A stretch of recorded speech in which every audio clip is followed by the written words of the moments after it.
Doctor Rajendra Prasad ji के 125वीं जयंती आज मनीषा मंदिर पार्क में हमने के मनाओ जाता नहीं जहाँ हमने के बहुत ही आदरणीय सम्माननीय और पथ प्रदर्शक के रूप में डॉक्टर राजेंद्र प्रसाद जी भोजपुरी के पहला राष्ट्रपति देश के जन्म वहाँ का बननी एक पर हमने के बहुत गर्व बा। आज हमने के कार्यक्रम में परम आदरणीय रीता बहुगुणा जोशी जी जो कांग्रेस के प्रदेश अध्यक्ष हैं हमने के बीच में बानी। बहुत खुशी भइल कि आप अपन अमूल्य समय हमने के बीच में देहली। एक साथ ही परम आदरणीय माननीय जगदम्बिका पाल जी यहाँ का दिल्ली से अपन अमूल्य समय निकाल के और हमने के बीच में यहाँ का पधरले बनी। रौरा के बहुत बहुत धन्यवाद, बहुत बहुत बधाई। हमने के आशीर्वाद देवे खातिर गुजरात से स्वामी आध्यात्मानंद जी हमने के बीच में बानी और हर कार्यक्रम में आप सब देखले हो खब योगा और विभिन्न प्रकार के जब भी कार्यक्रम हमने के आयोजित कल जला हमने के बीच में स्वामी आध्यात्मानंद जी के आशीर्वाद से हर कार्यक्रम बहुत सफल होला। वहाँ के हृदय से हम सम्मान लेना चाह बकिया सबके तो धन्यवाद और बधाई देता नहीं, लेकिन स्वामी आध्यात्मानंद जी से हमने के हमेशा आशीर्वाद चाहिए और आपसे हमने के आशीर्वाद चाहते नहीं है। हमने के बीच में हमारे गोरखपुर के B.R. त्रिपाठी जी जो सीमा एवं उत्पाद शुल्क के मुख्य कमिश्नर बानी, मुख्य आयुक्त बानी, हमने के बीच में बैठल बानी। रो के दिल से जनबा अभिवादन बा। हमने के बीच में महामहिम राज्यपाल उत्तर प्रदेश के प्रमुख सचिव G.B. पटनायक जी बहुत ही दिल गदगद बा, बहुत ही सामाजिक, बहुत ही सोशल और उड़िया समाज के यहाँ का अध्यक्ष बानी। हमने के भोजपुरी समाज में यहाँ का जोड़ के बड़ी खुशी भइल बा। ये भोजपुरी समाज के संस्कृति बा कि हर समाज के अपने अंदर जन्मा बुला के सम्मान कैल, इज्जत कैल, प्रतिष्ठा कैल, ये अपने भोजपुरी समाज के संस्कृति है। और यही संस्कृति के लेके हमने के सबके अपने बीच में परम आदरणीय संजीत ठाकुर जी, एक साथ में हमारे भोजपुरी समाज के राष्ट्रीय महासचिव मनोज सिंह जी, AK सिंह जी, सभी लोग के हम अभिवादन करता नहीं। कैप्टन मनोज पांडे जी के पिताजी भी बैठल बने। रो के बहुत हृदय से हम सम्मान करता नहीं, इज्जत करता नहीं।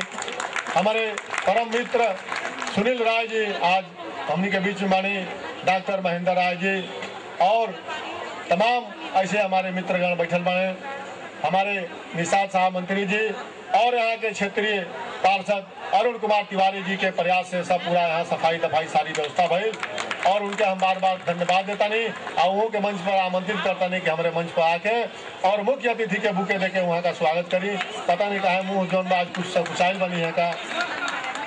हमारे अखिल भारतीय भोजपुरी समाज के प्रदेश महासचिव कुलविंदर सिंह पाल आप देख लो होकर लाल पगड़ी बांधे हर जगह फोटो लगल हुई।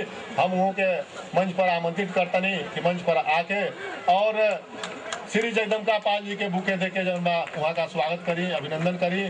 परम आदरणीय जगदम्बिका पाल जी कहनी है कि माला ये हमनी के संस्कृति बा भाई। फूल बालेश्वर यादव गौले बाड़े की बड़ी भाग वाला पहने माला, माला जो सबके गले में नहीं पड़ेला, बड़ी मुश्किल से जेके माला मिलेला। और हमारे प्रदेश महासचिव रामविलास यादव जी से भी अनुरोध करता नहीं कि माला देके स्वागत करें। आज महामहिम राष्ट्रपति मॉरिशस के अपने कार्यक्रम में आगमन रहा है। आप सबसे साफ साफ बताएं कार्यक्रम मिला रहा, लेकिन 2 कार्यक्रम अपने यहाँ बा। एक तो हमारे घर पर कार्यक्रम है 5 तारीख के 1 बजे हमारे यहाँ भोज पर आमंत्रित बने। वही पूर्विया भोज जौन बा लिट्टी चोखा और दही बड़ा जितना में वहाँ का आमंत्रित बानी। आज थोड़ा सा अस्वस्थ बानी, सारे कार्यक्रम वहाँ का निरस्त कर दिले बानी और वहाँ का ये कहानी है कि हम आपके घर चलता नहीं, इससे बड़ा सम्मान का हो सकेला। कमर में दर्द है, थोड़ा रेस्ट कर दी। एक कार्यक्रम में बा एक जगह वो कार्यक्रम में वहाँ का बस एक ही कार्यक्रम में जाता नहीं। खैर जो भी है, आज आप सबके देख के भोजपुरी समाज के देख के हमने के दिल गदगद बा। नगमा जी, रविंद्र जैन जी और मनोज तिवारी जी आज जनबा ऐसे ऐसे महान कलाकार अपने मंच पर बाने, हमने के बहुत ही खुशी बा।